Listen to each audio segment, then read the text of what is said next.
Folks, welcome back to Podcast 19 with your host, Donald Wunder, and my conversational buddy, Simon Rad. Drag back into this. Wow, thanks you for having me. Why not, man? We love you.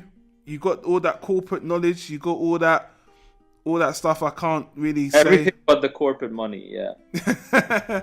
You see, one of the reasons I really love having you on is because the way you talk and your perspective, and you're like the people behind the scenes that I hate so much. You're just like them, but you have the inside knowledge. You're on our side. You're the inside man, basically.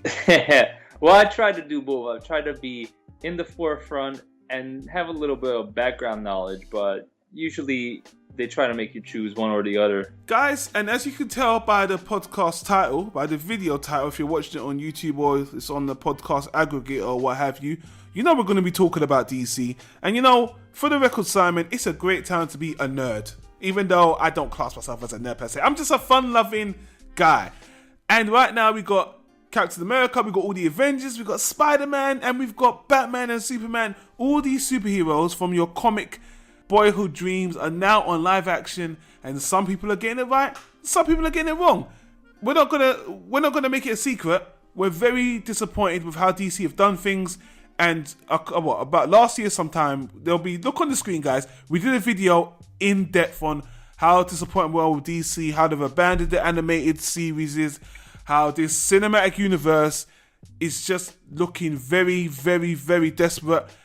The reason why we want to do an update right now is, first of all, at the time of this recording, it's 1 week before Dawn of Justice is about to be released. I've already got my tickets pre-booked, so I'm going to see that shit. Simon, on the other hand, is boycotting the movie financially. You're making me sound like I'm at the Donald Trump rally right now. I'm not.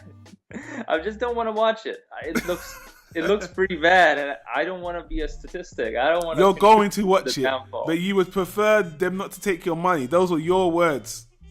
Yeah, basically, I don't. You know what I'm gonna be doing when the movie comes out on premiere night? I'm going to be at home watching The Dark Knight. That's what I'm going to be doing. And I'm going to be having a good time while you guys going to come out of cinema like... Time will tell. We'll see. And you know what? We're going to be back on the podcast to have an in-depth review. Well, I'm going to do a separate review, and then we're going to have a breakdown discussion on how it failed or how it succeeded. But anyway, guys, this is the thing you need to understand. We already explained this, but I'm going to say it just for the record. I love DC. I love them at its core. I love how they started. These superhero characters they created were some of the most iconic characters of all time. Forget superhero, just fictional characters. They were great. And growing up with them, the animated stuff was phenomenal. Even though I didn't read a lot of the comic stuff, I've just been so engrossed. In my time, DC were at prime. Yeah, and also what's important to mention that they were pioneers. So throughout, they were consistently at the forefront. So not only they were the first in comics, but they were the first in radio, animation, TV, then movies. So consistently throughout the time, they were the first ones to jump on it, to bring their characters to the new art forms, and then to do it right. They were always leading the way. Animation as well, all that. 100%. And what you guys got to understand is, Marvel are doing things so right now. A lot of the people that are following Marvel all these years, and I've always enjoyed the Marvel stuff on a very basic entertainment level. I never thought it was outstanding. And even now, they've just done things so well. They've made something I thought was just average really, really, really well done. Whereas DC, things that I've loved with a passion, I see how they're treating the live action stuff, very disappointing. I see they've abandoned the animated stuff or just focusing on one character in particular, very disappointed. The TV stuff, to me, kind of lackluster. So on all cylinders, DC are very, very scatterbrained. To me, very, very dysfunctional and just handling things in a very, very bad way. And I don't need to compare it to Marvel. Even take Marvel out of it, just on their own, there's no synergy there. And the reason why we're doing this recording right now is because between the time we did the last video discussing our distaste of DC or whatever, and now all these other developments we're having, which have not given us any more confidence. Yeah, it seems like what we said originally is becoming true. Okay, so guys, we're going to be talking about a lot of things that I might have already mentioned. We're going to talk about DC. So let's just do this point by point. Let's start off with the most recent news, Simon, that DC are rebooting the whole comic universe in something called the Rebirth. The new 52 is coming, right? Yeah, there's a YouTube video explaining what it is. So I want you to speak about, you saw the video, what do you think of this? Well, you showed it to me, yeah, the DC Rebirth, is that the name? Yeah. Yeah, so I have seen the guy before on many DVD extras and behind the scenes, but Jeff Jones is the man apparently. He is a comic book writer, very critically acclaimed. They associate some of the best recent stories with him, and they're putting him pretty much in the forefront of all this. It strikes me as when you get a celebrity to promote your campaign because your company lost all credibility, so you're trying to associate the confidence that people have in him with whatever product you're about to launch. Also, they kind of did this with Frank Miller, didn't they? That Frank Miller wrote all his good stuff while he was kind of an underdog writer, and then he became everybody's favorite, and suddenly he started writing the craziest shit on earth. So I don't know. You sounded more excited than I was. Like, you started to buy into the whole idea of, they went back, they looked at all these stories, and they felt that they loved the world, but something was missing, and that's the whole tagline for this reboot. I don't know. Honestly, I don't read the comics. They're trying to get you to read the comics. You know, that's what this is all about. Yeah, well, if you didn't already mention it, because you did mention it off mic, I just see this more as they're just trying to bring synergy to the live-action universe by making new comics, because nobody likes the new 52. Yeah, essentially. Yeah, you're right. Because basically the video in question, Jeff Jones speaking to the camera, is saying that this is a conscious reboot to refocus on what made the comic book universe great.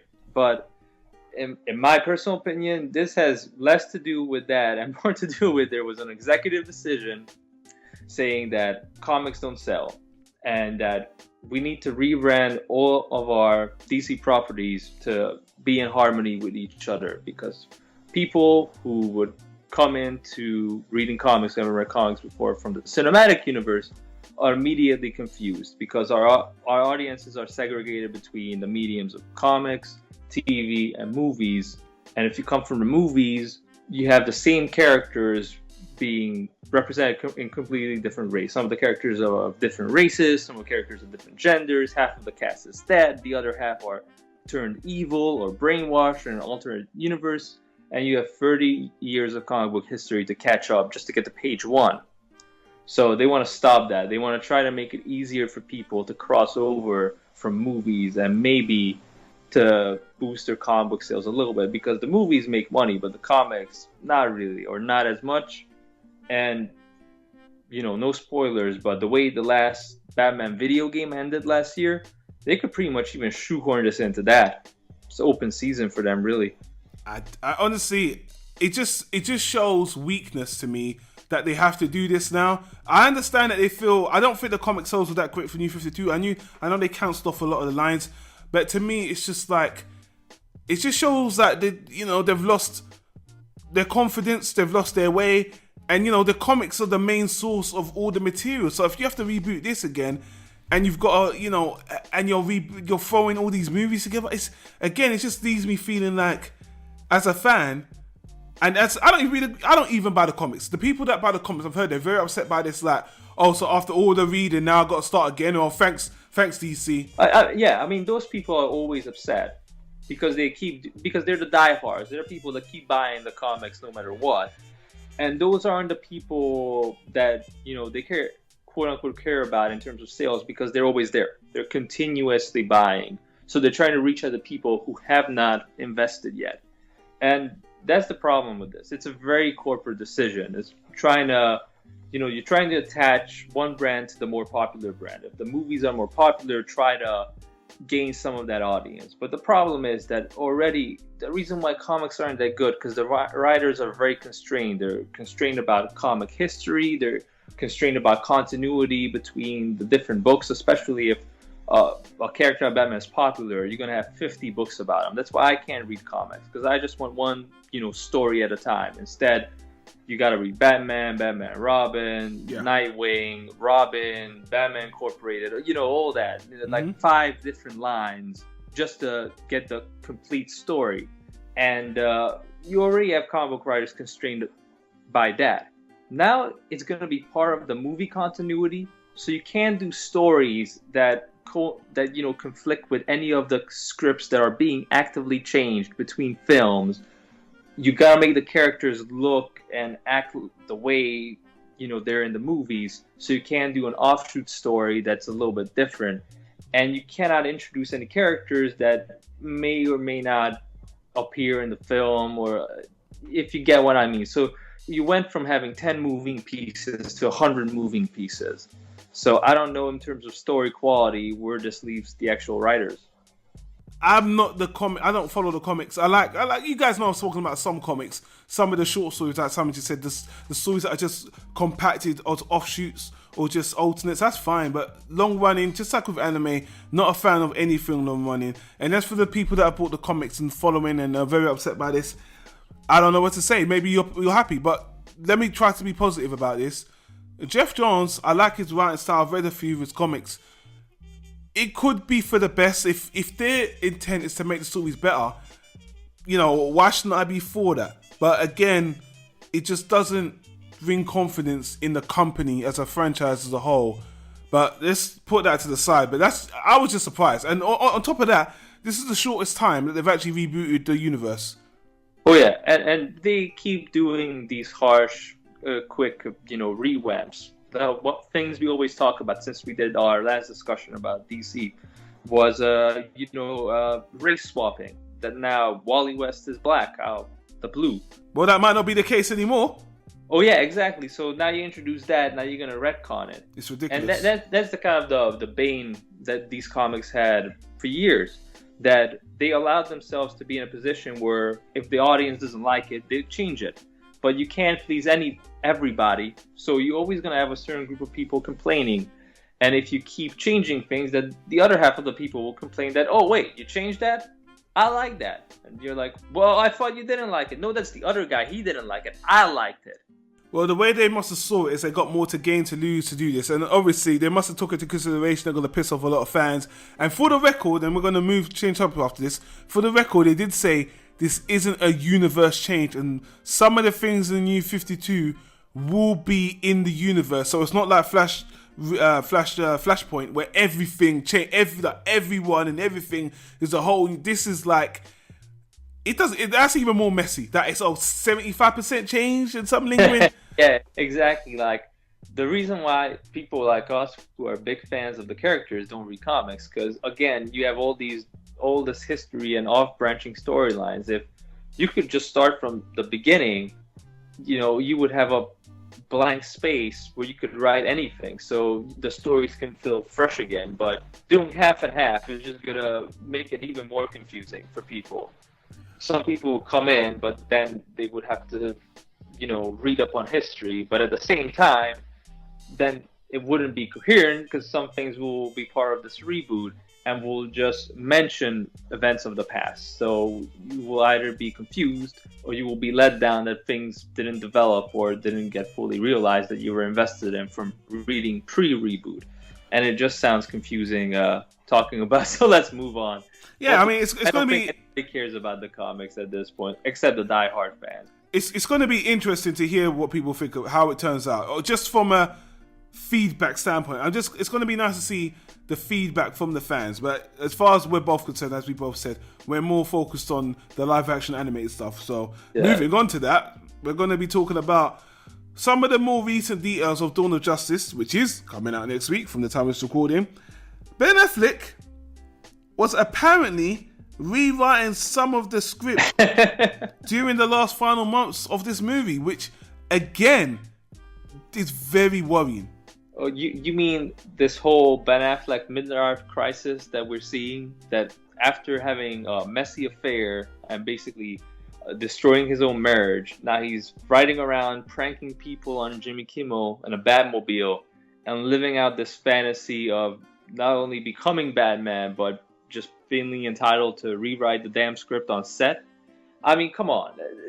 Boy, did you read the damn script you signed on to do before you signed the contract for the movie? I mean, this for me, this just signals a giant clusterfuck that's going on with this film franchise, where when they signed on Ben Affleck, they didn't have a script, so they signed him blind. Or B, he signed on, didn't like the script, but said, you know what, fuck it, I'll just change whatever I don't like, and they just have to work around it.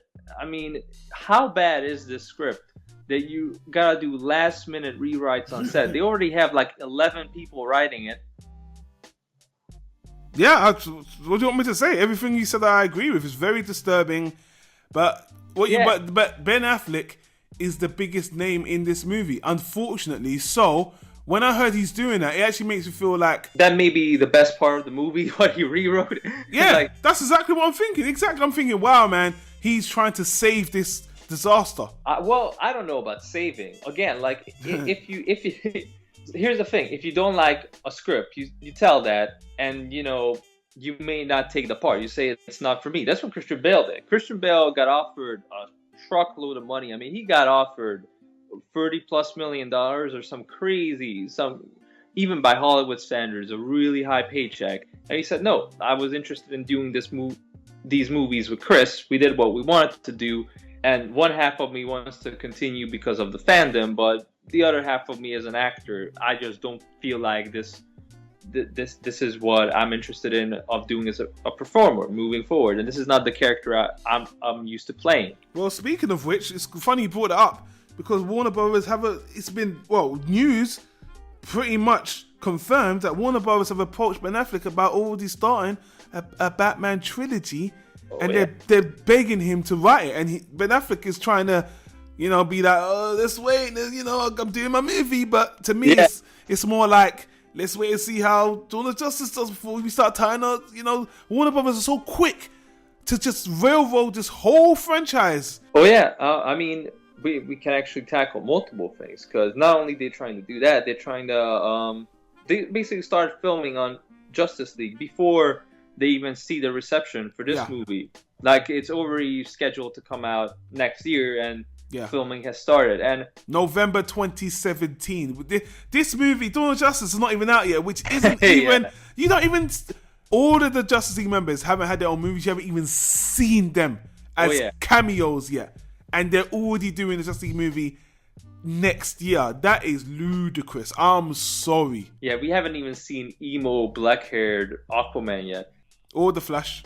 Or Cyborg. Well, I don't even know about, like, you have The Flash on TV, but it's not The Flash. It's not him. Going to be a movie that's like, I don't even know, man. I mean, there are multiple things here. So to break it down, first, Ben Affleck, there's no discrediting that he really found his way with his own films. Like, when he started directing, writing, he does some amazing quality work whenever he's behind the camera and when he has more creative control. But I think those smaller projects work better for him. And I can really see this turning into Daredevil Part 2. I mean, it has the trappings of a disaster. And the fact that the man signed off on a script he doesn't even like, just to have, again, this, nice little midlife crisis of, I'm a superhero again. Yeah, I got my Batmobile. Yeah, I got all the attention. I got this big franchise. I got this career support, because that's what these movies are for actors now. They're career life support. If you look at what the Marvel stuff did for Robert Downey Jr. or Scarlett Johansson and even Mark Ruffalo, they were almost burned out, and now they're back on top. They're the highest paid, first ones to receive any script, can pick and choose whatever project they like. So from a business standpoint, you can see where he's coming from. But I think with Warner Bros., he was already at the level where if he wanted to do a movie, he could get the movie done. That was true with Argo. George Clooney had the rights. He was interested. And he knew the right people to get that project off the ground. Now, in terms of the busy schedules, I've been thinking about this. And to put it simple to you, it's because of commissions. Well, you need to understand that after 2008, when the market crashed and suddenly the middle class saw a huge drop in income, the people who usually go see movies have a lot less expendable cash. So a lot of income for a lot of films dropped.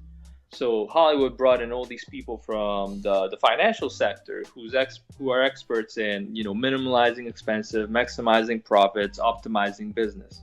So you could see how suddenly everything became a safe investment. All these sequels, reboots, adaptations. Problem is that these people are not long-term thinkers. They're not going to be at Warner Brothers 20, 25 years from now. So they don't care about building anything that's going to be really good 2 decades from now, like lay a foundation for something that's a huge franchise and very profitable 20 years from now. They're there for on 5 to 6, 7, 8 year contracts, and they get paid loads in commissions. So they want to get to the big bucks quicker. So that's why these projects are fast tracked, because they want to get the movies out as fast as possible. There's no way these movies will bomb simply because of the, property value, like brand recognition. Even if the movies are bad and they underperform, I would argue that probably by the end of it, they will never have the level of quality they had with The Dark Knight. So, in that case, can I ask you, these are the same people that decided that after Deadpool made all this money, that, oh, you know what, we should make an R-rated version because we can make money for R-rated superhero movie too. So these are the same people making those decisions, right? Yeah, it's like this. They don't really care, because even if they saturate the market, so the properties will lose value. Like Batman's never going to be as profitable as in the Dark Knight days, because people will be just sick of it, and they may even have to skew down to television. They don't care, because an oversaturated market means lots of movies out, bringing in the money, lots of commissions, and then when their contracts end, they just put it on their CV that this is how much money Warner Bros. Brought in, and on to their next job. Like I said before, I like you always have the corporate knowledge, and from like a logical standpoint why they would do that. I fucking hate these people. I really do hate these people. Looking at their stupid list of how they've got 2 movies every single year. And I'm going to list it again because I have to. Wonder Woman, Justice League Part 1, The Flash, Aquaman, Shazam, Justice League Part 2, Cyborg, Green Lantern Corps. Number 1, we haven't seen any of these characters. Yeah. They're already doing a Justice League movie next year. We haven't even seen these characters. Logically, I don't understand why I have the confidence to think financially it's going to be a winner. And I understand why you said brand recognition. These characters don't exist to some people. These are not comic book readers. They're talking about the general audience, the people that are buying fucking movie tickets that don't know them. I don't even know Shazam that well. You gotta look at it like this. Your job is to bring in money quick and as much as possible. So yeah, you're right. Is that your fucking job? That's why I fucking hate DC right now. Your job is to make good fucking quality stories, not to make goddamn money. The writers and the director's job is that. But if you're hired from the financial sector as somebody who's gonna maximize profit and minimize expense, then you're gonna cut movies that may not make that much money because nobody knows the characters. So instead of investing in that, you're gonna cut to the chase and make the movies that are gonna make you the big bucks quick. So when you ask why don't they do it like Marvel, why don't they start with small movies? That's what you gotta understand, because they don't really care about, per se, the quality of the storyline, that everything makes sense, and that people are very familiar with the universe before jumping in. Their logic is the hardcore fans who are gonna go see these movies on opening night, they saw the animated stuff, they know the comics, they know about this already. And the masses are gonna buy into the marketing and hype. So as long as you spend money on marketing, you will get the masses in just because it's a huge movie. And if you look at the market, superhero movies are the new big thing.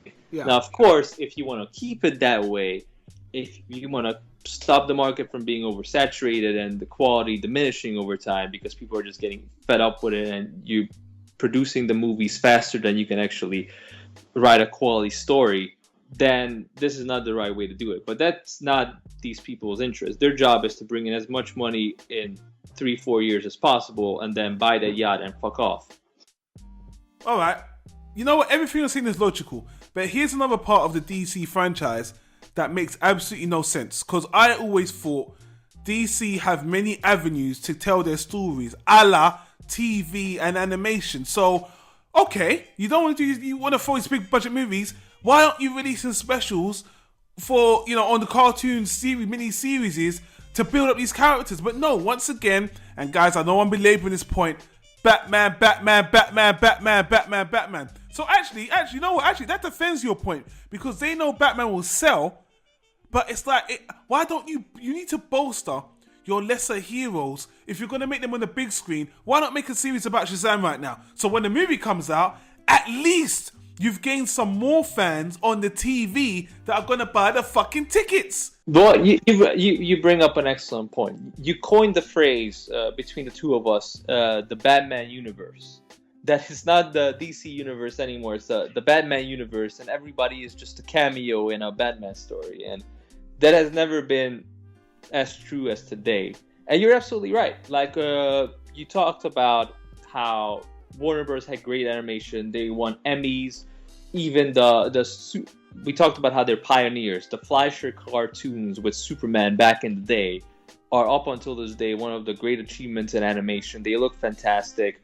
The 90s Batman the Animated Series, multiple Emmy Awards. Oh, man. Just a fantastic job. They were always pioneers. So what happened? Why are they going down this route of, cheap, crappy animated content? Why don't they just use their smaller characters? Before you get into that, let me just illustrate to the people.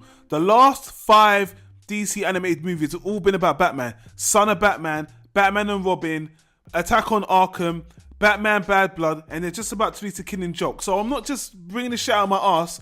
Before, they were doing a few Superman movies, but for the last 5 years or so... That have Batman in them. They did. They completely dropped it. We got the Batman video games, we got Ben Affleck as Batman, and we got more Batman animated stuff. It's like, you guys are so fucking stupid. And this is, I know we said this on the last video, you had a whole franchise of characters, like Young Justice, new characters, new blood, passing down the torch. For fuck's sake, even in, I hate to bring up Marvel again, even in Marvel, at this point, they're changing up the roster of the Avengers. They're ready to switch it up as that again, because they're bringing in new characters.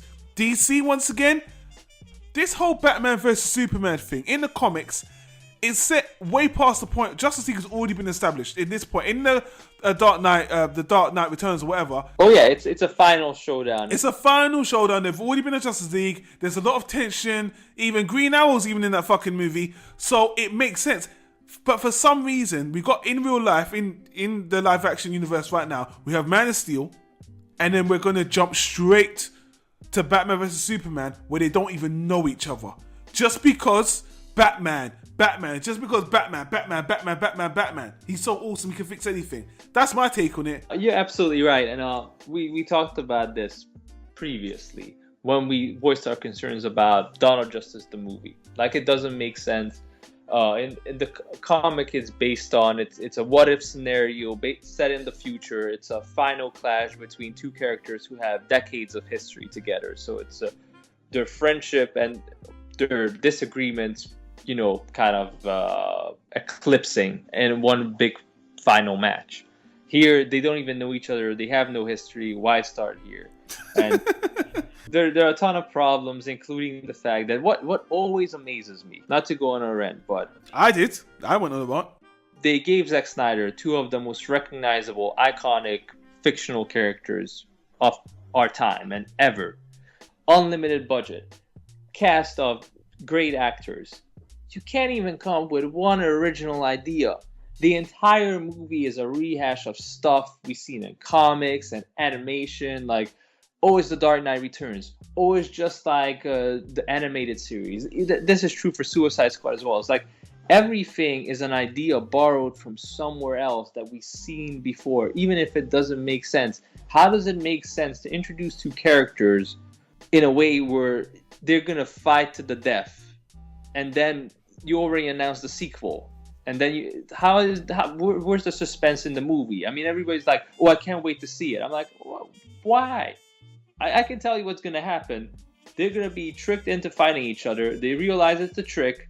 they shake hands, and then they fight the bad guy, and then we go over to Justice League. I don't even need to watch the damn movie already. There's Well, no people, I guess you don't know, Simon's been avoiding the trailers, which is another clusterfuck where they revealed that they were friends at the end anyway. So the trailer ruined the movie because you didn't watch the second trailer, so it ruined everything. But there was nothing to ruin because you've seen this a million times. True. In the last 10 years, every single Batman cartoon had a storyline where Lex Luthor pits Batman and Superman against each other. It was in The Batman. Then it was in Batman Brave and the Bold. I understand what you're saying, Simon. What you're saying is 100% true. That's fine. Everyone knows that Avengers are going to win. But the way they marketed it was so terrible in this trailer you never saw. It was so, in the back of your mind how it's going to end. That's not the point. The point is the way they marketed it was so bad. In the trailer, they make a joke like, this is called Batman vs Superman. Why in the trailer are you showing them fighting Doomsday? Pretty much everything we said about not even watching the trailer, just from the announcement that Doomsday's gonna be in it, and Lex Luthor's gonna pull the strings, and they're gonna make up and they'll fight the monster at the end. That's the whole movie, basically. So all of our predictions came true. That is amazing to actually witness because it's very unimaginative. It's very been there, done that. And it just belabors the point that there's no mystery in these movies anymore. They announce films before they have scripts or directors attached. So, of course, there's not going to be any coherent storyline because you make it up as you go along. And that's the worst trend coming out of this, that people didn't like Man of Steel's ending. So this movie starts off with, rectifying that. Oh, by the way, here's a new Flash, just released yesterday. At the time of this recording, they've made a point to say, actually, there's already been some pre-screenings for Batman vs Superman, and the word of mouth is Batman vs Superman is exactly the same tone. If you love Man of Steel, you're gonna love Batman vs Superman. If you didn't, you're not gonna like this. And they're letting you know right now, as they're pre-producing Justice League Part 1 and 2 are going to be of a much lighter tone than Dawn of Justice. They want to make it very clear it's going to be a much lighter movie. Okay. I hated Man of Steel either way, so I don't really care. It's just confusing. It's like, to me, it's just more like, what's going on? Anyway, you know what? We're kind of belaboring certain points, and I don't want to go on a certain ramble. It's like you said. Basically, unlike Marvel Studios, DC was never its own production entity. It was always something licensed and then later on owned by Warner Brothers, but it was never its own, creation, that basically film studio. So it's no surprise that now they're trying to mimic Marvel's model, and it ends up with a clusterfuck. They're not. You made a point before. They're not mimicking it really. They're doing the opposite. They're trying to cash in, basically. They're trying to get to where they are without doing the groundwork. Yeah, exactly. And you can see this in everything. The casting, how basically they don't cast necessarily the right people for the roles. They just cast whoever's popular at the time from Fast and Furious or whatever franchise. Oh yeah, the casting. You throw Jesse Eisenberg in there, who looks like he's in a completely different movie. Amazing casting right there. Amazing. Yeah, he looks like he just came out of Woodstock, and he's in some sort of Tarantino alternate universe Lex Luthor hipster movie. Something that's set in the 70s, like a Tarantino spinoff or something like that. And that's why Zack Snyder is the director, because Zack Snyder is a fanboy. He's so in love with these characters. He never was bothered in the past about nonsensical plots or stories that aren't that good. He just wants to get to the visuals. He's a great guy for visual special effects. He's a special effects supervisor more so than a director. So even if things don't have a certain level of quality, he will do it anyway. Hence the reason Ben Affleck's on set rewriting the whole damn script. So now the rest of the movie isn't going to make any sense because he's going to be a completely different tone from the rest of the film. Let's see. Let's move away from the movie because this was about DC on a whole. I'm not going to just harp on the movie. About 10 days from now, we'll all know the deal. So there's no point belaboring the point. We'll see who's right, who's wrong. And you know what? If for some some miracle, this movie is amazing, I will eat my fucking hat and I will say I'm a fucking idiot. I don't know anything about making movies. And even as a fan, I should shut my trap and just give the trap they give me to eat, and I just eat it.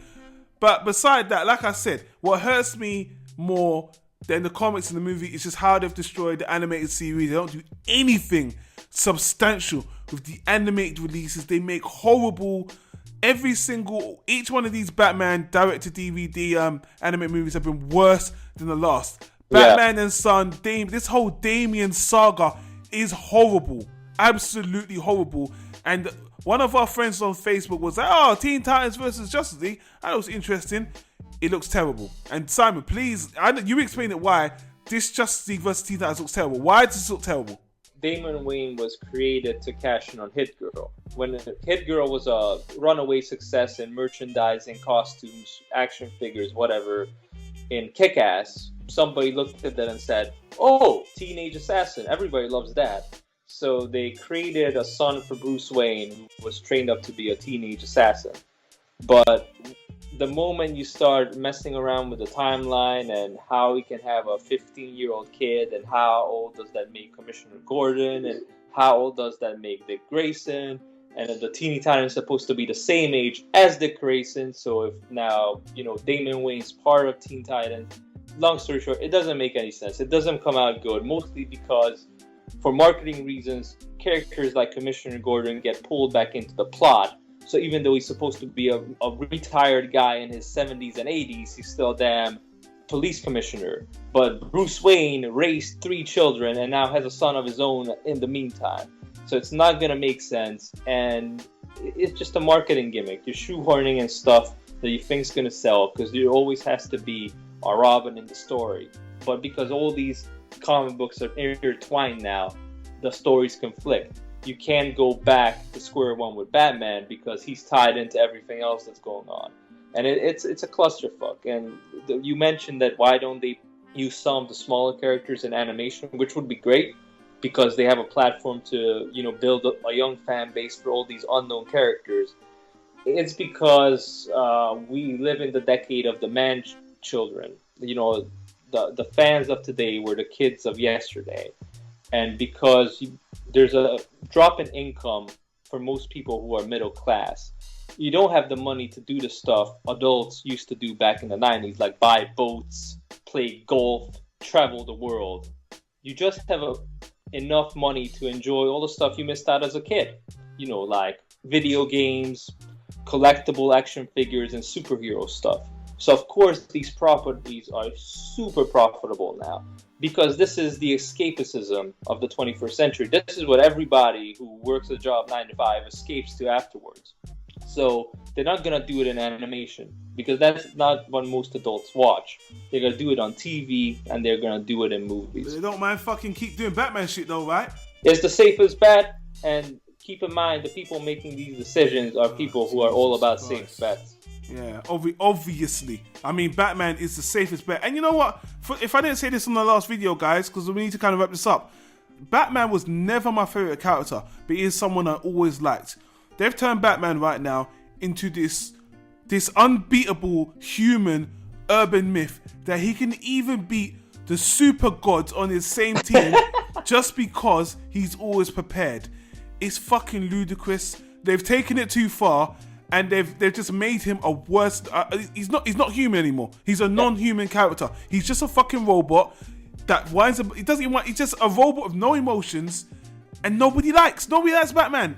Nobody likes him in his team, but everybody worships him as a fan. It's pathetic. They've ruined him, and they've driven him to the ground. You mentioned this before. They've lowered his value by keeping on using them. And as you kind of alluded to, Ben Affleck. Which I actually think he's going to make a good Batman based on what I've seen. He might be. I'm just saying. Even though I'm critical, I actually think he'll make an okay Batman. But they've just they've relied on Batman too much. And actually, even ironically, people say one of the worst things about Batman, worst being a strong word, is that his villains are more important than him, more interested in him, which is why they've obviously branched off to Suicide Squad. But I'm just sick of the whole Batman mythos. I'm just really sick of it. They've just done it to death. And like I said just a minute ago, They've got other characters they're about to put on live action. Do stuff with them. Flash has got a TV show, fair enough. There's nothing for Cyborg at all. Nothing. There's nothing for Shazam at all. Nothing. How is this making good business sense to follow them on? Because if the movies fail, which Shazam and Cyborg, by the way, these are two very fucking risky movies. Black guy character and a very whimsical, magical Superman clone. Good fucking luck. There's no backing. Cyborg, as far as I can see, from a comic standpoint, Cyborg was never a big hit. Shazam was a big hit, but in recent years, kind of dwindled. I did my little research. New 52, not so good. So for these two just to come out with movies, bad idea. With no backing. Sorry, not a bad idea. I want to see new characters, but these guys got no foundation at all. No cartoons, no nothing, just movies.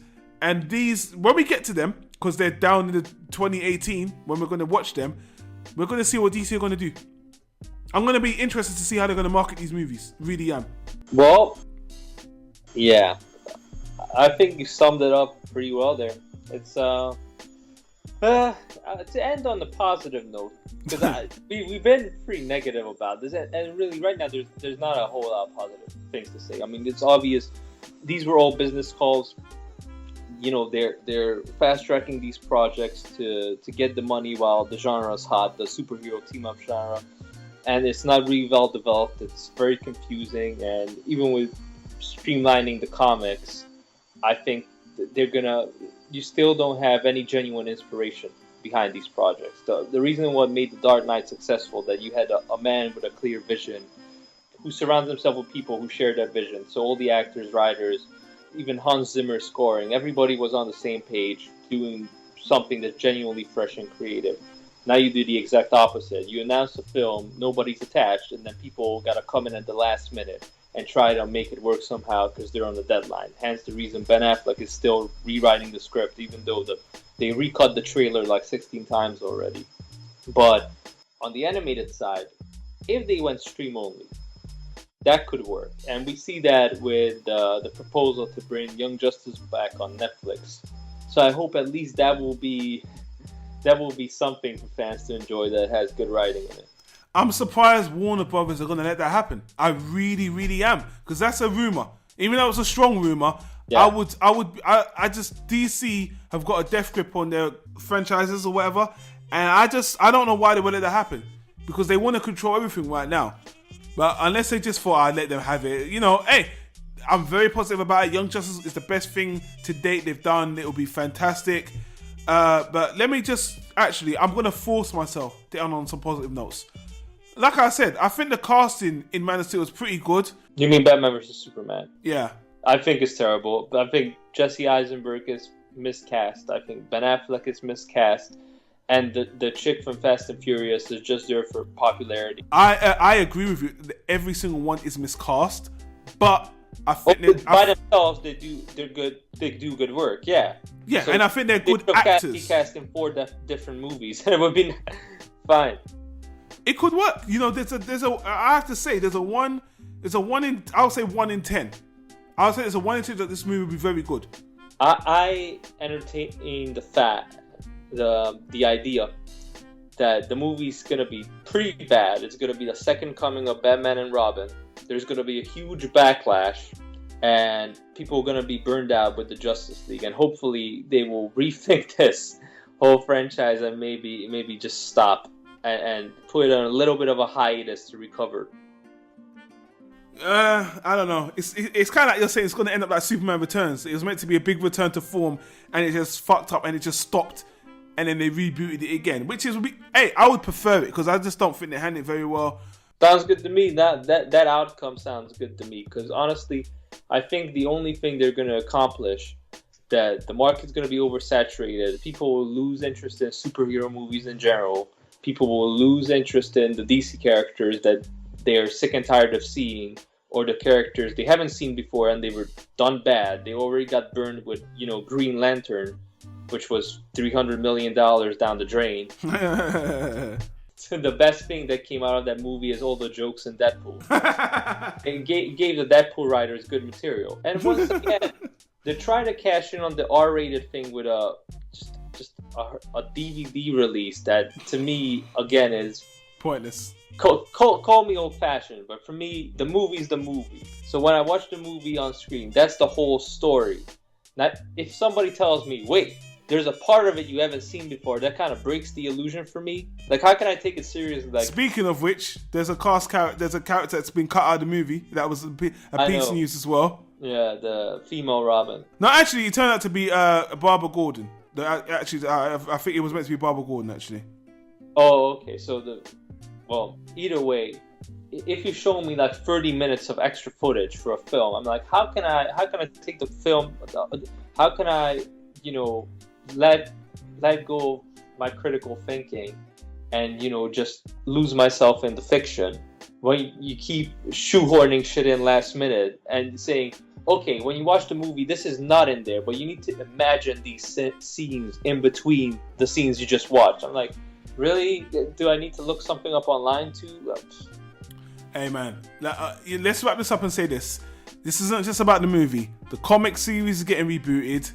The movies are not great and they're a mess. And the animated stuff is up in the air. And just all the people you mentioned that involved making the decisions, I hate them all. They've completely ruined DC. I only hope they fail so they can come back stronger. I do not hate DC.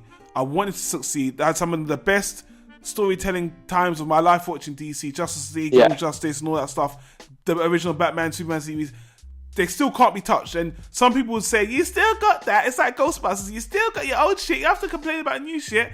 Yeah, I don't have to, but I want to. So yeah, and also, if the new shit kind of ruins the old shit for you, then what's the point? Yeah. So, in closing, that's your wish. That's what basically would save this whole thing for you if it would never even happen. Just basically call it quits. Yeah, and in closing, I'm going to be at the front row with my popcorn looking at Michael Jackson and Thriller, watching this beautiful catastrophe. And I know you refuse to. I'll be talking all this shit, but I already got my pre-order tickets, son. Front row seat. And that is why this movie's happening, because of people like you who already paid to see it. They already got your money. I have a membership. We already spoke about this. I have a membership. I already paid one. You already paid yourself. You're just not going. You already got a membership. I am not contributing to this movie's success. You already paid. You got a membership. You got a free ticket, and you ain't going. But the money doesn't go to them unless you buy the ticket.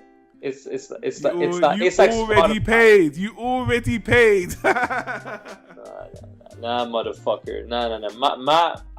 I got no sin. My hands are clean. 10 days from now, Simon says this is the best comic book movie of all time. Of course, yeah. To be fair to you, when I saw the Batman fight scene, I was like, this looks kind of cool, right? Yeah, Batman solves everything, right? No, actually, I thought it looked fucking awful, but let's review the movie once it comes out. But we're not gonna review the movie. We're gonna dissect the movie. Then we're gonna do a dissection. Because me and you want to do reviews, just a standard. But me and you, the DC super nerds, are gonna have to dissect the movie since we've been spending so much hours of our lives re-recording this fucking podcast right here. But see, every time we record something, next thing you know, they announce it. Like literally everything we said about this whole franchise development previously came true. Yeah. And I'm gonna go back to what I said then, is to stop, put it on hiatus, because they had a winning formula with the Christopher Nolan movies. Find people who are dedicated and have a vision, and do these films properly instead of fast tracking them, because you can make a quick return. But the moment you get that quick return, the brand diminishes in value, people get fed up with it, it leaves a sour taste in your mouth, and you're going to make a lot less the next time around. Hence the reason Batman Begins, even though it was a good movie, made half as much as The Dark Knight, because the previous film that came before it, Batman and Robin, screwed up for everybody. And why did that movie suck? Because they fast-tracked the movie and had an 18-month shooting schedule. Boy. Learn from your past mistakes, motherfuckers. Or learn from your future mistakes. Or just fucking goddamn learn already. Exactly. Guys, we're going to leave it on that note. If you enjoyed our ramble, our DC hate fest, leave a comment down below. Tell us how much of a unappreciated, unsupportive fan assholes we are for DC. Leave a comment down below. Or if you agree with us and you think there's some merit to what we're saying, also leave a comment down below. At the end of the day, we do want it to succeed, but we're super pessimistic. But in in 10 days or so, we're all gonna know. We're all gonna know. Well, technically, we want it to fail so something else can succeed in its place. But I guess the end justifies the means. That should be DC's slogan. The end justifies the means. On that note, good night, everybody. People, hit that annotation on the right-hand side if you can bear to see any of the other discussions we had, like our podcast on the Oscars, where we rambled for another 2 hours about such things. And if you enjoyed the podcast, let us know. But until then, I'm going to say goodbye as well, because I am tired and hungry, and it's time for my dawn of dinner. Bye. See ya.